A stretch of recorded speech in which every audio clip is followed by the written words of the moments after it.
bigarren ekimena da nerabei zuzendutakoa, neraben kontseilua. Eta hor, lan izan dugun bezala, egin eduguna da, agotza eman nerabei. Kontseiluan dauden 12ak ez dira nerabe guztien ordezkariak, ez dira lako hautatuak izan, baina bai alegin handia egin dugu ahalik eta representatiboenak izan daitezen.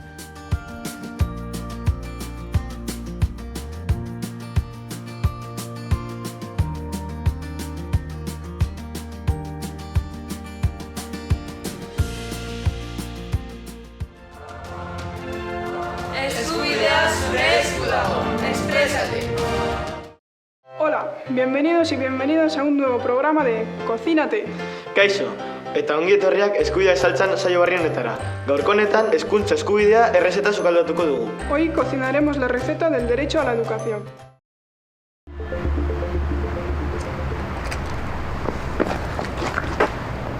¿Qué no andarás con ese?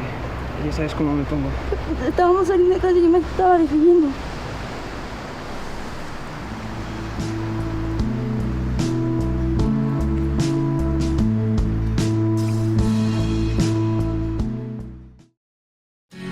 Politikari jaun Andreak, nerabeok zuek egiten dituzuen legeetan iritzia emateko eskubidea daukagu, beraz, adi!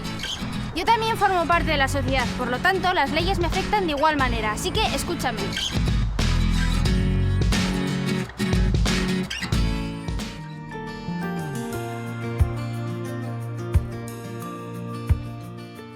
Benetan pozik bizitzeko mobilak, sare sozialak talaik delakoiek beharrezkoak alditugu? Zer ezinbesteko beharra dakandik zer hau zer publikatzeko, Pero si publico, ojito con lo que subes y comentas, porque no hay botón para borrar, queridas y queridos cibernautas. Reivindicamos el uso responsable y consciente. Baimenik gabe, etzazu etiketatu. Ezta besten irudirik argitaratu ere. Y sobre todo recuerda, no existe botón de borrar. Baliabide digitalak ez dira txarrak. Batzutan, arazoak sortzen dituztela ulertu behar duzu.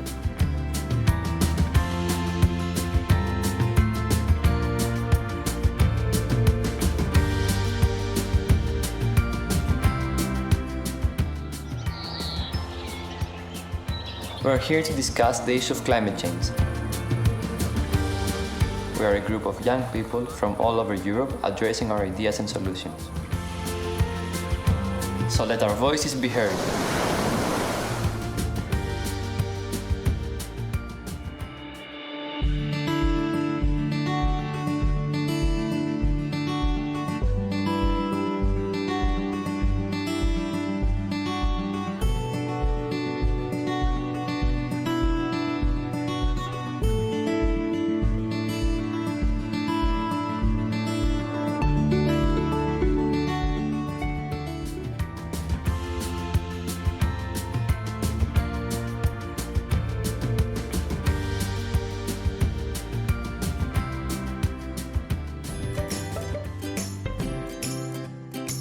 Gaur aurren eskubideen nazioarteko eguna ospatzen dugu. Ospatzeko eta errebindikatzeko eguna da. Geu gara gure bizitzako protagonistak. Eskubide osoko herritarrak gara eta gure gizartean baldintza beretan parte hartu nahi dugu. Entzun gaitzaten nahi dugu. Ez zergatik diskrimina, ez gaitzaten. Gure familiaz gozatu nahi dugu. Jolastu egin nahi dugu. Gure adiskideekin elkartu. Queremos opinar libremente y acceder a información adecuada. Queremos estudiar y desarrollar todas nuestras capacidades. Queremos que se nos proteja de cualquier situación que nos ponga en peligro y tener los apoyos necesarios si no hemos sido bien tratados. Queremos disfrutar de servicios sanitarios y de un medio ambiente saludable. Somos personas responsables y queremos hacer nuestra aportación a esta sociedad. Por eso, nos comprometemos en la defensa de nuestros derechos y en la defensa de los derechos de todos los niños, niñas y adolescentes.